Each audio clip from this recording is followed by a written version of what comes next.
দেখো আজকেও তোমাদেরকে দেখানোর জন্য চলে এলাম। কত বালি হাঁস আবার এসছে। দেখো দেখেছো কত বালি হাঁস। এই শীতকালে এত বালি হাঁস এর আগে কোনো দিন আসেনি, কিন্তু এবারে এসছে। এত বালি হাঁস মানে চিন্তা করার বাইরে। এগুলো সব কিন্তু অন্য কোনো পাখি না, এগুলো সব কিন্তু হাঁস। আর এরা যে কোথা থেকে এলো আমরা কিন্তু কিছুই বুঝতে পারছি না, কোথা থেকে এলো এরা। এত বালি হাঁস কল্পনা করার। তো হ্যালো বন্ধুরা, চলে এলাম আজকে আবার একটা নতুন ব্লগ নিয়ে। শীতকালের সকাল, আবার চলে এসেছি তোমাদেরকে নতুন নতুন অনেক কিছু জিনিস দেখানোর জন্য। তো দেখো বালি হাঁসগুলো এত সুন্দর লাগছে কল্পনা করার বাইরে। দেখো দেখো উড়ছে, দেখো বালি হাঁসগুলো।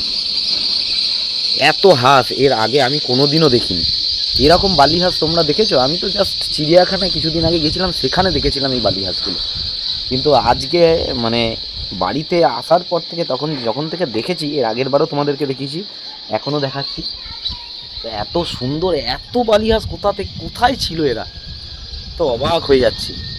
আসলে ব্যাপারটা হচ্ছে এত বড় পুকুরটার জন্য ওরা আসলে জল তো কোথাও তেমন একটা নেই, তো এখানে জলটা পেয়ে ওরা খুব মনের আনন্দে চলে এসছে এখানে। দেখো যেরকম ডাকছে, প্রচুর প্রচুর কয়েক হাজার বালি হাঁস আছে এখানে, কয়েক হাজার।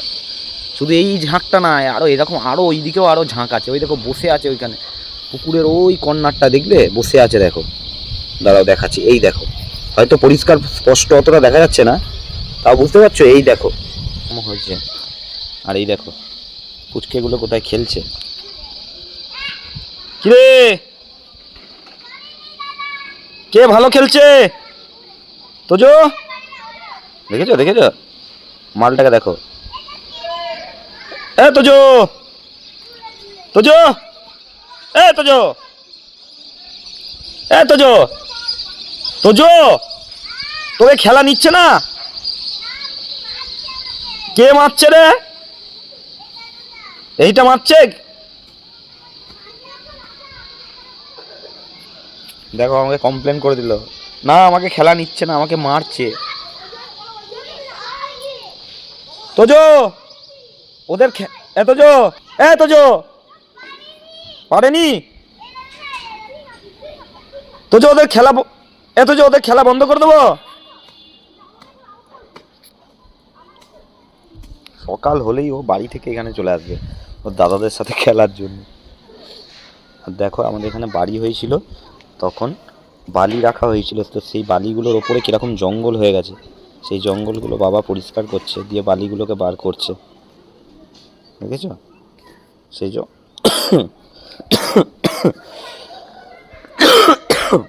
কাছে এখনো আছে হালকার উপর। আমার মায়ের কালকে খ্যাচকা লেগেছিল, খ্যাচকা লেগে ব্যথা লেগেছে এমন, সেই ব্যথা কমছে না কিছুতেই। ব্যথার ওষুধ খাচ্ছে তাও ব্যথা কমছে না, কোমরে বেল্ট পরে বসে আছে। ধরেছো কেন? এদিকে শোন, এদিকে শোন। তুই যে ওখানে খেলছিলি, আমি যে তোকে ডেকে ডেকে মরে যাচ্ছিলাম, তোর কি কোনো হুঁশ জ্ঞান নাই? হ্যাঁ আয়, আমি ছাড়বো ছাড়বো, আমার কথা শোন। ওদেরকে খেলতে দেবো না, তুই আর আমি খেলবো, ঠিক আছে? হ্যাঁ হ্যাঁ হ্যাঁ, ইদি ইদি ইদি আমাকে মারছে রে, ইদি আমাকে মারছে রে। এই তোজো তোজো, এই মুন আমাকে মারছে, দেখো এমন। দাঁড়া তো, মুনকে পিটাবো, মুন আমার কথাই শুনছে না। এই তো শোনা, এই তো শোনা, মুন আমাকে মারছে, দেখো তোজো। এই আবার মারছিস? এটা আমার ব্যাট, আমি নিয়ে নেবো। নিয়ে নেবো কি ব্যাটটা? আগে হামি দাও, হামি দাও তাহলে। আরে দাঁড়িয়ে দাঁড়িয়ে এই কপাল গলে না, আমি একটা দিই কপালে, কপালে কপালে গলে, কি গলে।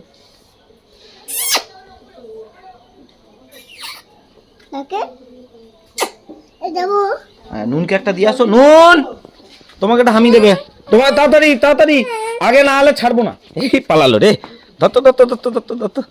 ব্যাট পড়ে গেল, ব্যাট পড়ে গেল, পড়ে গেছে। তোল তাড়াতাড়ি, পেয়েছিস? ব্যাট পেয়েছিস?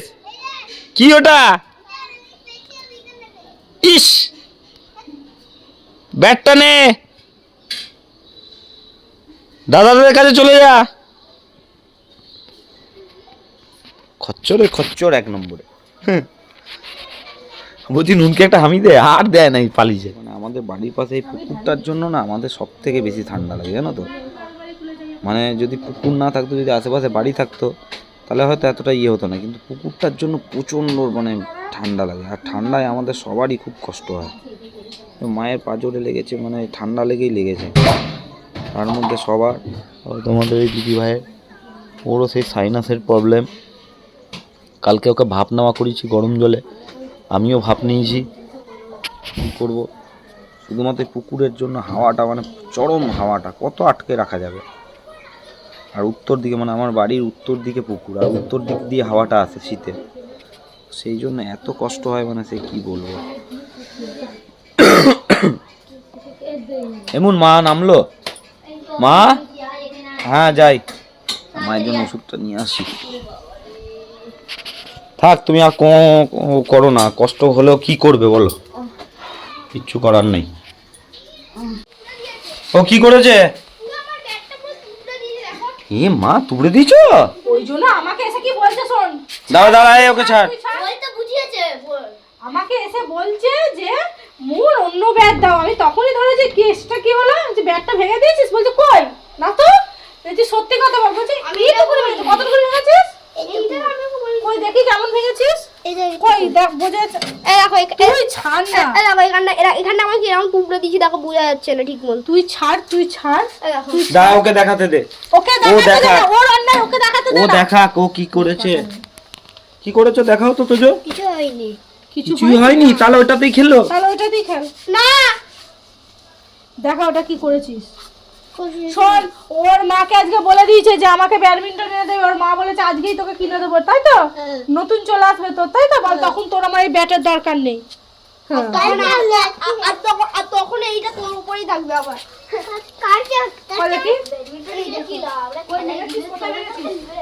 এ বাবা, দেখো কেমন ভেঙে দিয়েছে। এটাকে এইভাবে ভেঙেছিস? এবার আমাকে কে কিনে দেবে? এবার আমি কি করে খেলবো? দেখো কিরকম রোদ পোয়াচ্ছে বসে বসে। কি করছো বাবা? রোদে বসে বসে কেউ মোবাইল দেখতে পায়?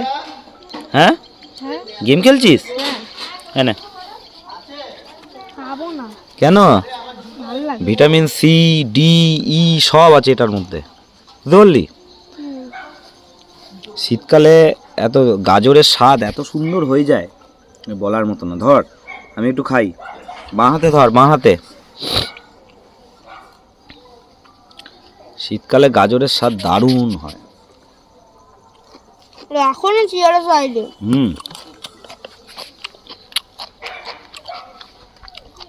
শীতকালে সবাই, শীতকালে সবাইকে শীতের সবজি খাওয়া উচিত। শীতের ফল, যে কোনো ওয়েদারে প্রকৃতি আমাদেরকে দিয়ে দিয়েছে প্রতিটা সিজনে প্রতিটা রকমের সবজি এবং প্রতিটা রকমের ফল। তা সেগুলো আমাদের খাওয়া উচিত, তাহলে আমাদের শরীর ভালো থাকবে। তা গাজর আনি প্রচুর, কিন্তু কেউ খেতে চায় না। ওই জন্য আমি নিজেই কেটে নিয়ে আসলাম, একে দিলাম, মাকে দিয়ে এলাম মুখে, মুনকে দিয়ে এলাম মুখে, সবাইকে মুখে মুখে দিয়ে এলাম। তারপরে খাচ্ছে বাবুরা। কোথায় আমাকে দেবে তা নয়, ওদেরকে দিতে হচ্ছে, তাই তো বোন? ধরো ধরো, হ্যাঁ করো।